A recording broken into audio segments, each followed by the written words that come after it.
জাহিলিয়াত যুগের ঘটনাটা দিয়ে। এটা আমার মায়েদের জন্য একদম পারফেক্ট গজল। আমার মায়েরা খুব বিশেষ করে শুনবেন, যাদের সন্তান দুনিয়ার বুকে আছে বা কন্যা সন্তান।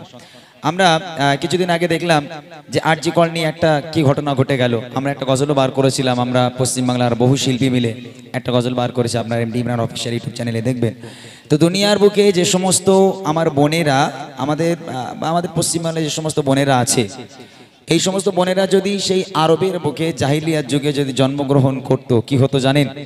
এই গজলটা একটু মন দিয়ে শুনবেন, ভালো লাগলেও শুনবেন, না লাগলেও শুনবেন, শুনে বাড়ি চলে যাবেন। তারপর আমি আমার ভাইদের কিছু রিকোয়েস্ট গিয়ে আমরা বিদায় নেবো ইনশাল্লাহ। এটাই আমার লাস্ট গজল। দেখেন, সে যুগে যদি কোনো বাড়িতে কন্যা সন্তান জন্ম নিত, কন্যা সন্তান যদি জন্ম নিত, এই কন্যা সন্তানকে বাঁচতে দেওয়া হতো না। কন্যা সন্তানের কোনো অস্তিত্ব ছিল না, কন্যা সন্তানের কোনো মর্যাদা ছিল না। মেয়ে হয়ে বাঁচাটাই ছিল সবচেয়ে, মেয়ে হয়ে জন্ম নেওয়াটা ছিল সবচেয়ে বড় ভুল। সে যুগে মেয়েদের কোনো সম্মান ছিল না। একজন সাহাবা আল্লাহ রসুলের কাছে এলো, ইয়া রাসূলুল্লাহ, ইয়া হাবিবাল্লাহ, আমি জীবনে অনেক বড় একটা অন্যায় করেছি। কি অন্যায় করেছো? বলে, ইয়া রাসূলুল্লাহ, আমি যে অন্যায়টা করেছি, এই অন্যায়ের কোনো ক্ষমা আল্লাহ আমাকে করবে না। আল্লাহ রসুল বলছে, আমার আল্লাহ হচ্ছে দয়ালু দাতা, তুমি অন্যায় করে যদি আল্লাহর কাছে ক্ষমা চাও, আল্লাহ ক্ষমা করবে। তখন সাহাবা বলছে, ইয়া রাসূলুল্লাহ, আমি যে অন্যায় করেছি ক্ষমার যোগ্য নয়। কি অন্যায় করেছো? তখন সে সাহাবা কাঁদতে কাঁদতে বলছে, ইয়া রাসূলুল্লাহ, ইয়া হাবিবাল্লাহ, আল্লাহ পাক আল্লাহ তাআলা আমাকে বড় ভালোবেসে একটা ফুলের মতো টুকটুকে ফুটফুটে কন্যা সন্তান আল্লাহ আমাকে দিয়েছিল। ইয়া রাসূলুল্লাহ, ইয়া হাবিবাল্লাহ, আমি নিজে হাতে করে আমি আমার কন্যা সন্তানকে মাটি করে জিন্দা কবর দিয়েছি, জিন্দা দাফন করেছি। ইয়া রাসূলুল্লাহ, আমার সন্তান আব্বা আব্বা বলে কাঁদছিল, আমি তার আর্তনাদকে না শুনে আমার মেয়েকে জ্যান্ত মাটির তলায় পুঁতে দিয়েছি। ইয়া রাসূলুল্লাহ, এই ক্ষমা কি আমার হবে? এই গুনার কি কোনো ক্ষমা আছে? এই কথা শুনে আমার আপনার নবী সেদিন এত কান্না কেঁদেছিল, নবীর চোখের পানিতে দাড়ি মোবারক ভিজে একদম জুব্বা মোবারক ভিজে গেছিল।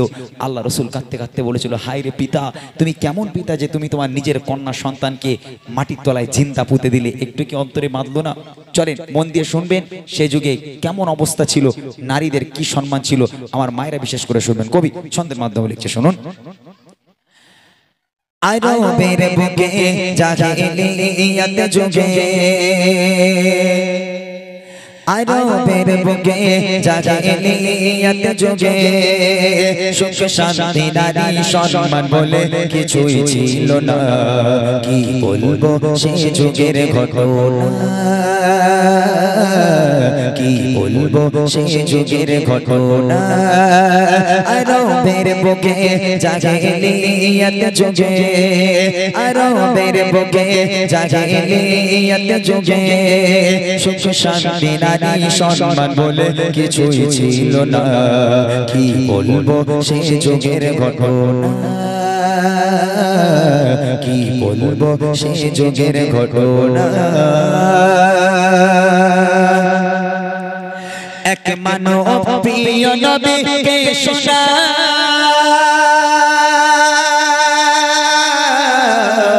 ডুবে আছি হে নবী আমি গুনায়।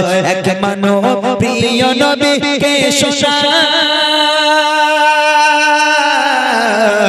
ডুবে আছি হে নবী আমি গুনায়। কি হবে আমার ভাই বলেন হে নবী আমায়, কি হবে আমার ভাই বলেন হে নবী আমায়। পাবো কি ক্ষমা আমি নাকি ভুলের ক্ষমা নাই? খোদা দিল আমায় কন্যা সন্তান দুনিয়ায়, খোদা দিল আমায় কন্যা সন্তান দুনিয়ায়। নিজে হাতে করে দিলাম তারে মৃত্যুর যন্ত্রণা। কি বলবো সে যুগের ঘটনা, কি বলবো সে যুগের ঘটনা। আরবের বুকে জাহিলিয়াত যুগে, আরবের বুকে জাহিলিয়াত যুগে সুখ শান্তি নারী সম্মান বলে কিছুই ছিল না। কি বলবো সে যুগের ঘটনা, কি বলবো সে যুগের ঘটনা। হাবিবাল্লাহ আমি বিদেশে কাজে যাব। তখনকার মানুষেরা বাণিজ্যে যেত, বিদেশে যেত। তা সেই সাহাবা বলছে ইয়া রাসূলুল্লাহ আমি বাণিজ্যে যাব, বিদেশে কাজে যাব। এমন অবস্থায় দেখলাম আমার স্ত্রী প্রেগনেন্ট, আমার স্ত্রী গর্ভবতী। ওই সময় আমি আমার স্ত্রীকে বলে গেলাম, হে আমার প্রাণপ্রিয় স্ত্রী, আমি 4 বছরের জন্য বাইরে কাজে যাচ্ছি, বিদেশে যাচ্ছি। আমি যাবার পর যদি তোমার সন্তান হয়, যদি সন্তান জন্মগ্রহণ করে, যদি পুত্র সন্তান হয়, তাহলে সুখবরটা আমাকে পাঠিয়ে দিও, আমি সেখানে আনন্দ করব। আর যদি কন্যা সন্তান হয়, খবরদার খবরদার যেন তাকে বাঁচিয়ে রেখো না। কন্যা সন্তান হবার সাথে সাথেই আতুর ঘরের মধ্যে তাকে তুমি গলা টিপে হত্যা করে ফেলো। এই কথা বলি স্বামী 4 বছরের জন্য চলে গেল বিদেশে। যেতে না যেতে কিছুদিন হলো, যেতে না যেতে ওই মা একটা সন্তানকে জন্ম দিল। সন্তান হলো কন্যা সন্তান, পুত্র সন্তান হয়নি। আহারে, সেই মাসুম নবজাতক শিশু যখন মায়ের গর্ভ থেকে দুনিয়ার বুকে এলো, তার মা তার দিকে তাকাচ্ছে আর হাউ হাউ করে কাঁদছে। আল্লাহ, এরকম ফুলের মতো একটা সন্তান, এত সুন্দর একটা সন্তানকে মা নিজে হাতে করে কেমন করে গলা টিপবে? আল্লাহর কাছে কান্নাকাটি করছে, আল্লাহর কাছে কেঁদে কেঁদে বলে, আল্লাহ আমার উপায় বলে দাও, আল্লাহ আমি এখন কি করব? আমি এই সন্তানকে বাঁচিয়ে রাখলে আমার স্বামী আমাকে বাঁচিয়ে রাখবে না। তখন বউ মনে মনে করছে, যাকগে স্বামী 4 বছরের জন্য কাজে গেছে, 4 বছর আস্তে আস্তে এখন অনেক বাকি, তাই না? তার আগে আমার বাচ্চা তো 4 বছরের হয়ে যাবে, বড় হয়ে যাবে। আমার বাচ্চা যখন বড় হয়ে যাবে, স্বামী এসে দেখবে আব্বা আব্বা বলে ডাকছে, তখন হয়তো আমার স্বামী কিছু বলবে না। এজন্য সেই মা চুপি চুপি কাউকে না জানিয়ে সেই মেয়ে সন্তানটাকে আস্তে আস্তে আস্তে আস্তে আস্তে আস্তে বড় করতে লাগলো। তারপর দেখেন কি হয়, স্বামী চলে গেল কাজে বিদেশে, জন্ম নিল এক সন্তান কন্যা বেশে। মা ভাবে, ও গো মা ভাবে, বাড়িতে তার পিতা নাই, লালন পালন করব মায়া মমতায়। বাবাকে মানা জানিয়ে মেয়েকে বড় করে, বাবাকে মানা জানিয়ে মেয়েকে বড় করে। বেড়ে ওঠে কন্যা তখন 4 বছর পার করে। খেলছে কচি শিশু হেসে খেলে আঙিনায়, খেলছে কচি শিশু হেসে খেলে আঙিনায়। মা ভয়ে মরে স্বামী এলে বাঁচিয়ে রাখবে না। কি বলবো সে যুগের ঘটনা, কি বলবো সে যুগের ঘটনা। 4 বছর বয়স হয়ে গেল মেয়েটার। ওই মেয়েটা যখন উঠানে দৌড়াচ্ছে, খেলা করছে, ফুলের মতো কন্যা সন্তান দৌড়াদৌড়ি করছে, খেলা করছে। 4 বছর পর এমত অবস্থায় সেই বিদেশের স্বামী বাড়িতে এসে হাজির। দরজা নক করছে, দরজা খোলা ছিল। দরজা খুলে স্বামী যখন 4 বছর পর বাড়িতে এলো, যেই পাটা রেখেছে দেখছে তার বাড়িতে উঠানে একটা কন্যা সন্তান ফুলের মতো একটা মেয়ে খেলা করছে। তখন সেই লোক, তার মাথা আউট হয়ে গেছে। আমার বাড়িতে কন্যা কেন, আমার বাড়িতে মেয়ে কেন, কার মেয়ে, কোথায় বাড়ি এর? এরকম ভাবতে ভাবতে ওই মেয়েটা দূরে ছিল, দূর থেকে দৌড়ে দৌড়ে দৌড়ে দৌড়ে এসে আব্বাকে জড়িয়ে ধরেছে। জড়িয়ে ধরে আব্বা আব্বা বলে কান্না শুরু করেছে। আব্বা আপনি ভালো আছেন? আব্বা কতদিন আপনাকে দেখিনি আব্বা। আব্বা মায়ের মুখে আপনার কত কথা শুনেছি আব্বা, আপনার চেহারা আমি তো জন্মের পর দেখিনি, আমার মায়ের মুখে আপনার চেহারা শুনেছি। আপনি আমার আব্বা, আমি বুঝতে পারছি আব্বা আপনি কেমন আছেন। যেই আব্বা বলে জড়িয়ে ধরেছে, ওই বাপ মেয়েকে এক হিসেবে টান মেরে ছড়িয়ে দিয়ে বাপ দরদর করে ঘরের মধ্যে চলে গেল। স্বামী স্ত্রীর সঙ্গে কথা নেই, সন্তানের সঙ্গে কথা নেই, কারোর সঙ্গে কথা বলে না, রেগে আগুন। এবার দেখেন আগে কি হয়। একদিন ও গো একদিন ফিরে এলো তার স্বামী, দেখে ফুটে ফুটে কন্যা সন্তান তার বাড়ি। ভাবে এ মেয়ে, ভাবে এ মেয়ে তার বাড়িতে কি করে। আর সেই মেয়ে ছুটে এসে জড়িয়ে ধরে, বলে আব্বা আমায় দেখো না, আমি যে তোমার সোনা। আব্বা আমায় দেখো না, আমি যে তোমার সোনা। বহুদিনে ধরে আমার ছিল দেখার বাসনা, আজ হয়েছে পূরণ। আব্বু আছো গো কেমন, আজ হয়েছে পূরণ। আব্বু আছো গো কেমন। এই দৃশ্য দেখে পিতার মাথা ঠিক থাকে না। কি বলবো সে যুগের ঘটনা, কি বলবো সে যুগের ঘটনা। 3 দিন হয়ে গেল। 3 দিন পরে এবারও স্বামী স্ত্রীর কাছে গেল, বুদ্ধিটা দেখেন কেমন খাটাচ্ছে।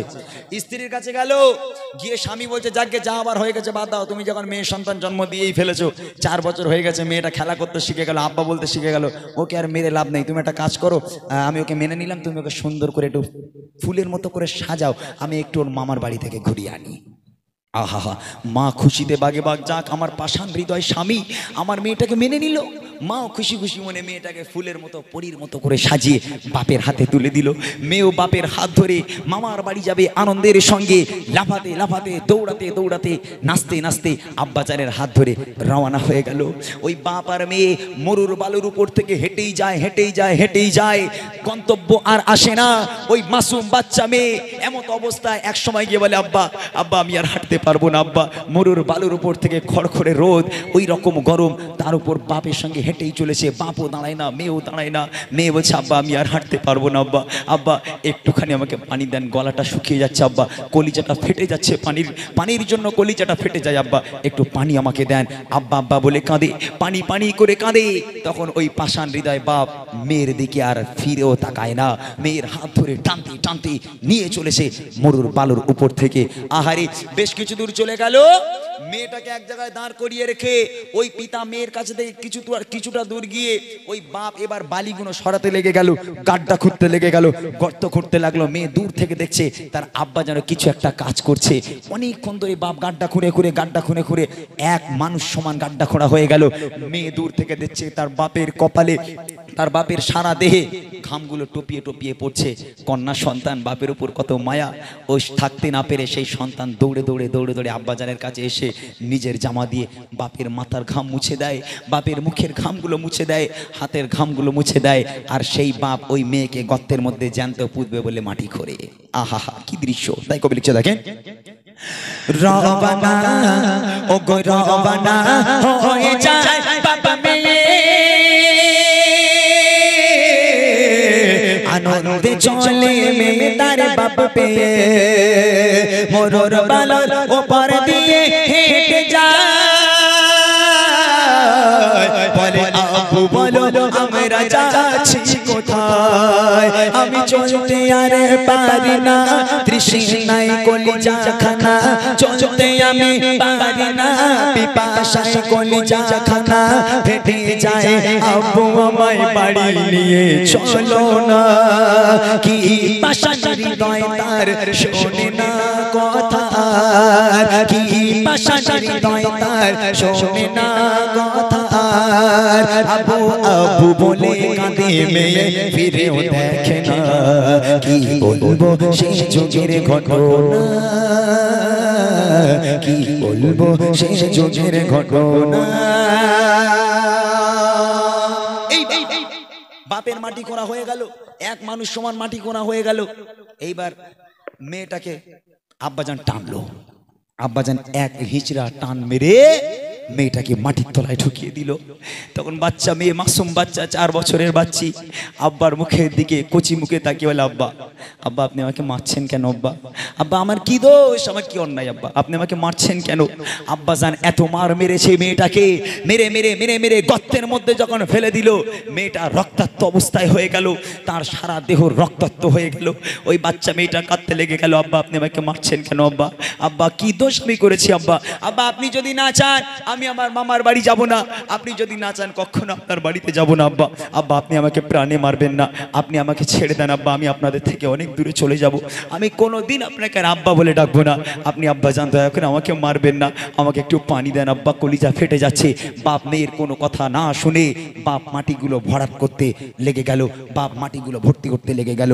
মেয়েটা মাটির তলায় আর বাপ মাটি ভর্তি করছে, কোমর পর্যন্ত হলো, বুক পর্যন্ত হলো, আস্তে আস্তে গলা পর্যন্ত যখন ভরাট হয়ে গেল, কচি মুখটা শুধু মাটির উপরে আর সারা দেহটা মাটির তলায়। আহারে ওই কচি মুখ নিয়ে আব্বা আব্বা বলে কাঁদে, আব্বা আব্বা আপনি আমাকে ছেড়ে দেন আব্বা, আব্বা আপনি আমাকে প্রাণে মারবেন না, আমি কখন আপনাকে আব্বা বলে ডাকবো না, কোনোদিন আপনার বাড়িতে যাব না, আব্বা আপনি আমাকে প্রাণে মারবেন না, ছেড়ে দেন। সেই বাপ মেয়ের কোনো কথা শুনতে রাজি নয়, বাপ মাটি ভর্তি করতে রাজি। তারপর দেখেন কি হয়,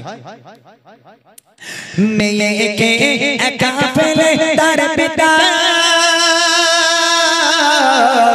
করছে মাটি না বলে কোনো কথা। মেয়ে তার ও গো মেয়ে তার পিতার ঘাম মুছে যায়, আর আপন মনে পিতা মাটি খুঁড়ে যায়। এক মানুষ মাটি খুঁড়ে পিতা মেয়ের হাত ধরে, এক মানুষ মাটি খুঁড়ে পিতা মেয়ের হাত ধরে, টেনে টেনে দিল টেনে মেয়ে যায় গর্ভে পড়ে। কাঁদে কচি সোনা আব্বু আমায় মেরো না, কাঁদে কচি সোনা আব্বু আমায় মেরো না। মাটি চাপা দিতে থাকে মেয়ের কথা শোনে না। কি বলবো সেই যুগের ঘটনা, কি বলবো সেই যুগের ঘটনা। মেয়ে বুঝতে পেরেছে আমার আর বাঁচার লাইন নেই। ওই 4 বছরের বাচ্চা বুঝে গেল যে আমার বাপ আমাকে মেরে দেবে। ওই সময় কচি মুখে, মুখটুকু বেঁচে আছে আর সব মাটির তলায়। ওই বাচ্চা মেয়েটা চোখ থেকে অঝর নয়নে অশ্রু গড়িয়ে পড়ে, পুরো মাটি কাদা হয়ে গেল বাচ্চা মেয়ের চোখের পানিতে। ওই কচি মুখ নিয়ে আব্বার দিকে দেখে বলে, আব্বা আব্বা। আব্বা জান শেষবারের মতো আমার আম্মা জানের মুখটা একটাবার আমাকে দেখতে দিন আব্বা। আমি আমার মাকে অত্যাধিক বেশি ভালোবাসি আব্বা। শেষবারের মতন আমার মাকে একবার মা বলে ডাকতে দেন। আমার মায়ের চাঁদ মুখখানা একটাবার আমাকে দেখতে দেন। বাপ মেয়ের কোনো কথা না শুনে মেয়েটাকে একটা চর মেরে মাটির তলায় মেয়েটাকে ঢুকিয়ে দিয়ে মাটিটা পুরো একেবারে সমান করে দিল। আহারে, ওই 4 বছরের বাচ্চি মাটির তলায় একেবারে জীবনের মতো শেষ হয়ে গেল, মাটির তলায় দাফন হয়ে গেল। এই কথা শুনে আমার আপনার নবী এত কান্না কেঁদেছিল, তার দাড়ি মোবারক ভিজে গেছিল। সেই সময় আমার নবী পাক কাঁদতে কাঁদতে বলেছিল, আজ থেকে শুনে রেখে দাও, যার বাড়িতে কন্যা সন্তান জন্ম নেবে আমি নবী বলি আল্লাহ পাকের রহমত এবং বরকত তার বাড়িতে কখনো ফোরাবে না। তোমার বাড়িতে যদি তোমার কন্যা সন্তান জন্ম নেয়, মনে রেখো আল্লাহর রহমত এবং বরকত তোমার বাড়িতে আল্লাহ ভরিয়ে দেবে।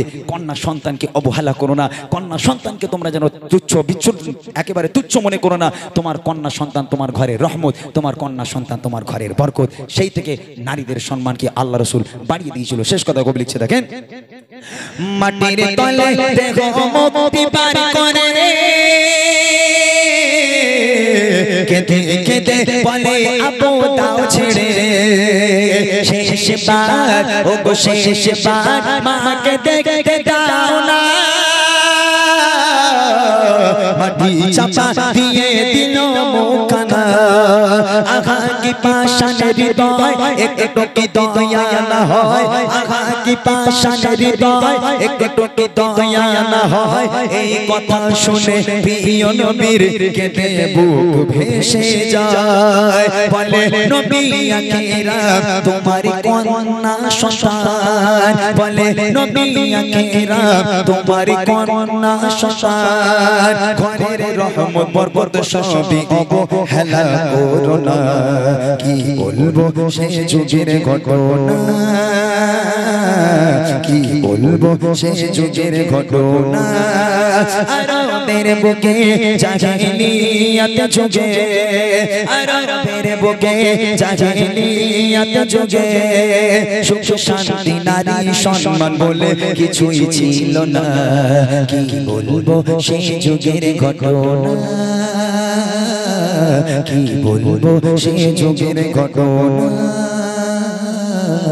কি বলবো সে যুগের ঘটনা।